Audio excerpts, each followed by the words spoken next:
Hello friend, কেমন আছো? আশা করি যে যেখানে আছো ভালো আছো। আমি ত্রিপুরা কুয়ায় ছোট্ট একটা গ্রাম থেকে রিনা বলছি।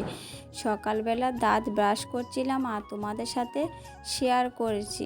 তো এদিকে মুখ ধুয়ে তারপরে চাউমিন বসিয়ে দিয়েছে। আজকে চাউমিন খাবো, তো অনেক দিন হয়েছে বন্ধুরা চাউমিন খায়নি।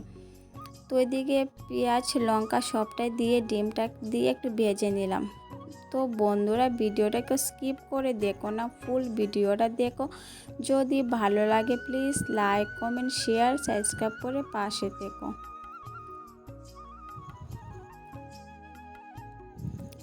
তো বন্ধুরা এই দেখো চাউমিনটা দিয়ে নাড়াচাড়া করছি কড়াইতে।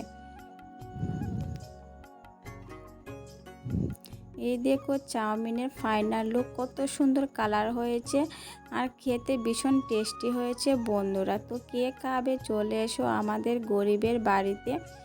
তো এদিকে চাউমিন খেয়ে তারপর রান্নাটা বসিয়ে দিলাম। তো মাছটাকে একটু ভেজে নিলাম। মাছটা যদি কড়া ভাজা না হয় আমার খেতে একদম ভালো লাগে না। তো মাছটা কম ভাজা খেতে কিন্তু টেস্ট হয়, কিন্তু আমার একদম ভালো লাগে না। তো বন্ধুরা আজকে কিছু আমার মনের কথা তোমাদের কাছে শেয়ার করব। তো পুরো ব্লগটা দেখো তাহলে বুঝতে পারবে।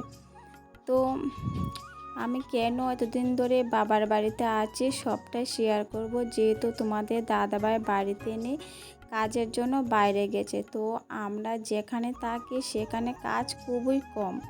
তো কাজ না করলে কিছু হবে না, যেহেতু ছেলে পড়াশোনা করছে, মাস্টার খরচ আছে, সব কিছুই খরচ আছে।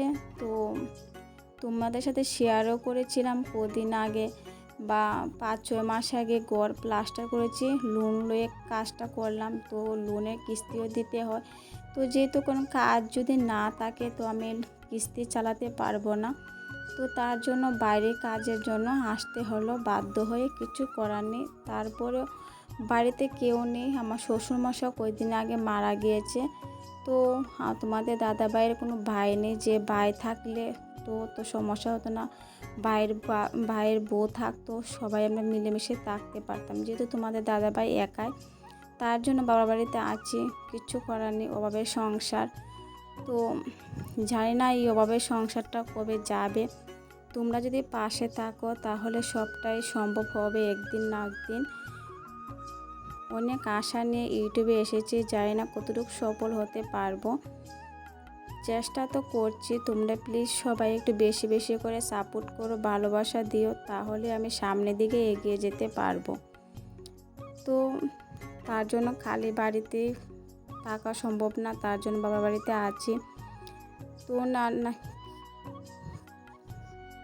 না হলে কেউ কি ইচ্ছে হয় যে এত সুন্দর বাড়িঘর ধুয়ে তারপরে বাইরে কাজ করতে আসতে? কেউরই ইচ্ছে হয় না। এত কষ্ট করে ঘর তুলেছি ঋণ করে, কেউ কি ইচ্ছে হয়?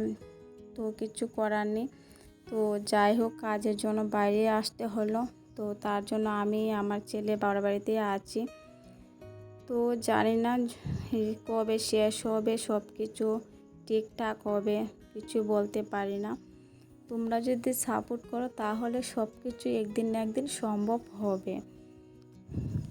তো এদেরই কথা ছিল, আমার মনের কথা। তোমরা যদি আরও কিছু শুনতে চাও প্লিজ কমেন্ট করো, তাহলে আরও কিছু বলবো। অনেক জীবনে কাহিনী আছে, আমি সবটা শেয়ার করিনি তোমাদের কাছে। যদি শুনতে চাও কমেন্ট করো, বলবো আস্তে আস্তে। কারণ জীবনে কাহিনী সোশ্যাল মিডিয়ায় আনতে আমার একদম ইচ্ছে ছিল না, কিছু করার নেই, তাও আনলাম তোমাদের কাছে। তো যদি ভালো লাগে please like comment share subscribe করে পাশে থেকো। তো এদিকে রান্নাবান্না করে তারপরে আমি একটু গ্যাসের চুলাটা একটু মুছে নিলাম, যেহেতু অনেক দিন হয়েছে গ্যাসের চুলাটা মোছা হয়নি, তার জন্য মুছে নিলাম। তো জানি না বন্ধুরা তোমরা কেমন, আমার কাজকর্ম ভালো লাগে কি না ভালো লাগে তাও বলতে পারি না। তো এদিকে একটু কাজ করে তোমাদের কাছে একটু অনেকক্ষণ পরে ফিরে আসলাম। তো বন্ধুরা ভিডিওটা বেশি বড় করব না, খুব ছোট করে তোমাদের মাঝে শেয়ার করব। তো যদি ভালো লাগে please like comment share subscribe করে পাশে থেকো। আগামীকাল নতুন ব্লগে ফিরে